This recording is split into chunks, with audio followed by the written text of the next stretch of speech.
Assalamualaikum warahmatullahi wabarakatuh. Saya Syakira Mentari Fadila dengan NIM C1D12220. Di video kali ini ingin membahas tentang resume saya untuk pertemuan 1 sampai 7 mata kuliah digital marketing. Apa itu digital marketing? Digital marketing adalah bentuk pemasaran yang menggunakan platform digital untuk mencapai dan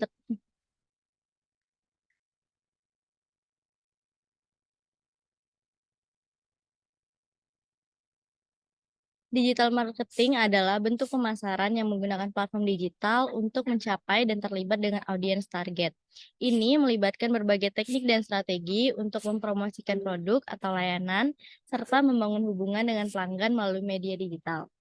Konsep digital marketing yang pertama itu ada online presence, yaitu menciptakan kehadiran online melalui situs web, media sosial, dan platform digital lainnya.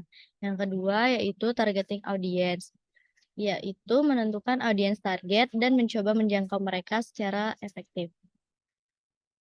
Yang ketiga yaitu isi konten, membuat konten yang relevan dan berkualitas untuk menarik perhatian audiens. Yang keempat, interaksi dan keterlibatan, yaitu berinteraksi dengan audiens dan mendorong keterlibatan yang positif. Yang terakhir, analisis data, menggunakan data untuk mengukur kinerja kampanye dan memperbaiki strategi digital marketing.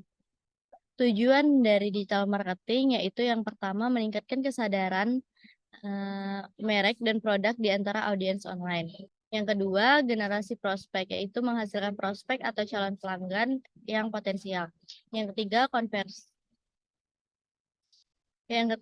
konversi, yaitu mendorong konsumen untuk melakukan tindakan tertentu seperti pembelian atau langganan.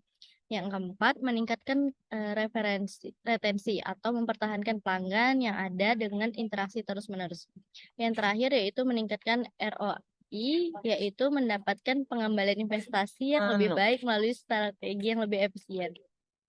Kemudian keunggulan dari digital marketing yaitu murah dan efektif, interaktif, merespon isu dengan cepat, dan mencapai target khalayak yang spesifik. Disruption adalah inovasi. Ialah inovasi yang akan menggantikan seluruh sistem lama dengan cara-cara baru. Disruption berpotensi menggantikan pemain-pemain lama dengan yang baru.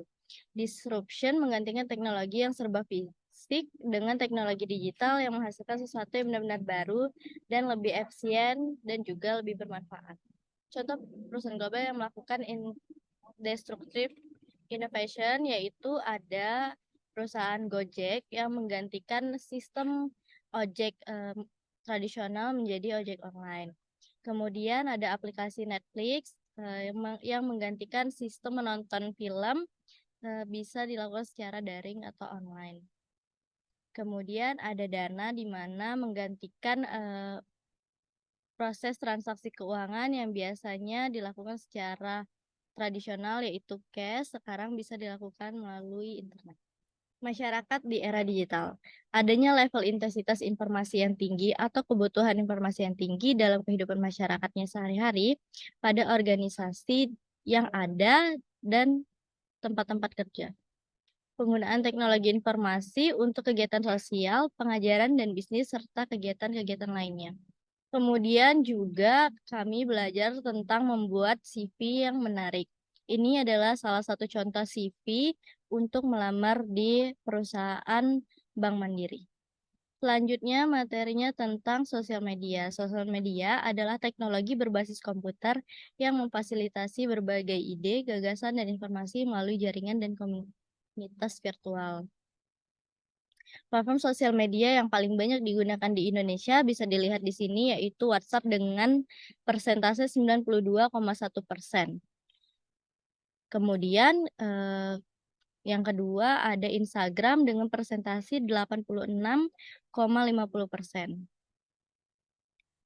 Manfaat sosial media bagi perusahaan yaitu meningkatkan visibilitas dan pengenalan merek, meningkatkan loyalitas merek, mengurangi biaya pemasaran, dan peringkat mesin pencari yang lebih tinggi. Platform sosial media marketing di sini yaitu ada Facebook, YouTube, Instagram, Twitter, LinkedIn, TikTok, dan juga Snapchat. Kemudian tentang electronic commerce atau yang sering kita sebut sebagai e-commerce. Secara umum, e-commerce merupakan kegiatan bisnis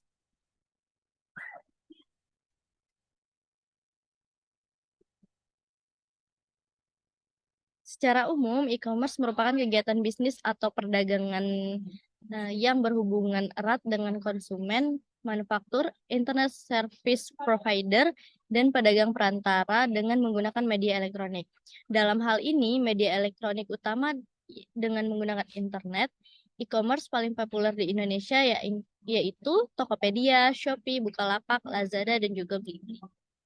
Manfaat e-commerce bagi organisasi yaitu ketersediaan pasar nasional maupun internasional, penurunan biaya proses distribusi, dan penarikan informasi. Bagi perusahaan yaitu mempermudah akses ke sejumlah besar produk dan jasa selama 24 jam. Bagi masyarakat yaitu kemampuan memberikan layanan informasi serta berbagai produk dan jasa dengan mudah dan nyaman kepada orang-orang di kota, desa, dan juga negara berkembang. Dampak negatif e-commerce yang pertama yaitu adanya potensi terjadi penipuan di mana seseorang kehilangan dari segi finansial karena kecurangan pihak lain. Yang kedua juga memungkinkan terjadinya pencurian. Yang kedua memungkinkan terjadinya pencurian data dan informasi rahasia yang berharga dan dapat mengakibatkan kerugian besar kepada korban. Yang ketiga itu potensi terjadinya kehilangan kesempatan bisnis atau kerugian pelanggan yang diakibatkan oleh gangguan sistem, misalnya human error dan gangguan listrik tiba-tiba. Yang keempat yaitu adanya kemungkinan terjadi akses yang dilakukan orang lain tanpa otorisasi, misalnya hacker yang membobol sistem perbankan. Yang kelima yaitu ada kampanye negatif via internet yang dilakukan kompetitor yang dapat berakibat buruk bagi sebuah bisnis. Jenis-jenis transaksi dalam e-commerce itu ada C2C yaitu customer to customer, B2B business to business, B2C business to consumer, dan C2B yaitu customer to business. Pada industri 1.0 atau abad 19 masih terjadinya produksi mekanis yang mana daya peralatan dengan aliran sungai dan air. Pada industri 2.0 adanya perakitan produksi massal jalur yang membutuhkan tenaga kerja dan juga listrik. Pada industri 3.0 atau abad 20 awal sudah adanya produksi otomatis dan menggunakan elektronik dan juga IT. Pada industri 4.0 atau sekarang, era digital di masa sekarang itu sudah berbentuk IoT, yaitu Internet of Things. Adanya juga teknologi cloud, big data, kecerdasan buatan yang berkembang pesat. Teknologi 5G. 5G adalah jaringan seluler generasi kelima. Ini adalah standar nirkabel global baru setelah 1G, 2G, 3G, dan jaringan 4G. 5G memungkinkan jenis jaringan baru yang dirancang untuk menghubungkan hampir semua orang dan segalanya bersama-sama termasuk mesin, objek, dan juga perangkat. Internet of Things atau IoT. IoT didefinisikan sebagai sebuah penemuan yang mampu menyelesaikan permasalahan yang ada melalui penggabungan teknologi dan dampak sosial.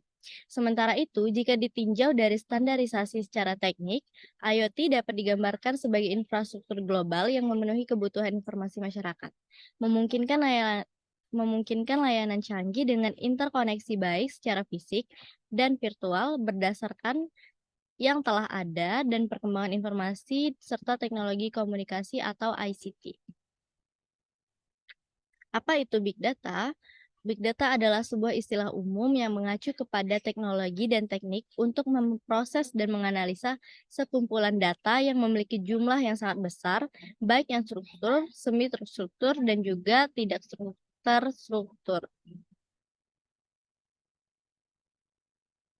Nah, Ini ada juga tentang apa itu website, yaitu sebuah kumpulan halaman yang di dalamnya terdapat berbagai macam informasi teks, data, gambar, maupun video yang bersifat dinamis maupun statis.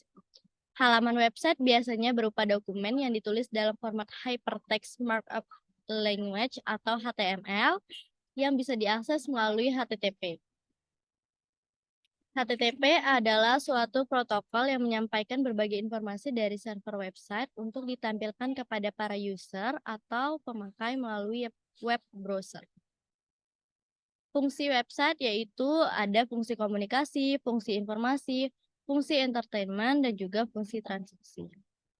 Tujuan website yaitu yang pertama memperluas jangkauan promosi. Yang kedua adalah media tanpa batas.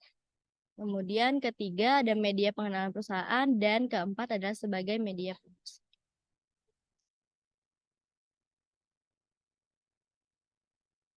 Selanjutnya materi tentang cyber security.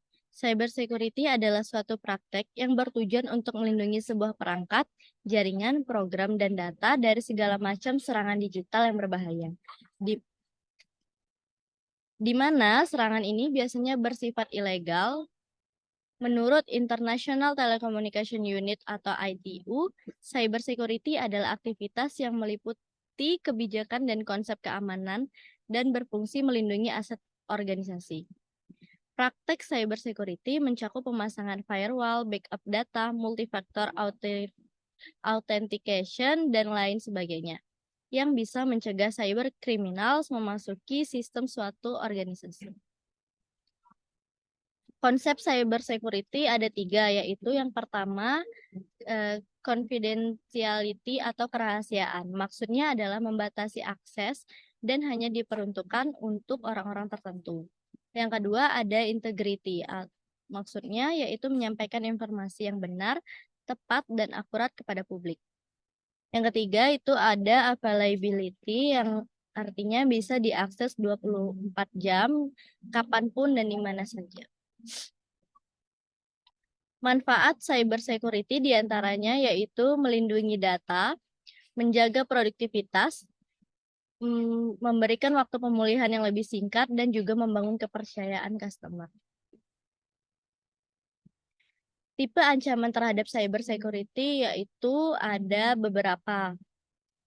Di antaranya itu ada cybercrime, cyber attack, cyber teroris, phishing, malware, ransomware, dan social engineering.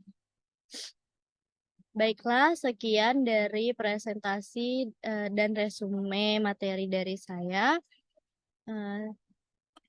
Terima kasih telah menonton video ini. Harapannya semoga setelah ini teman-teman yang menonton video ini dapat mengambil manfaat dan ilmu dari sini.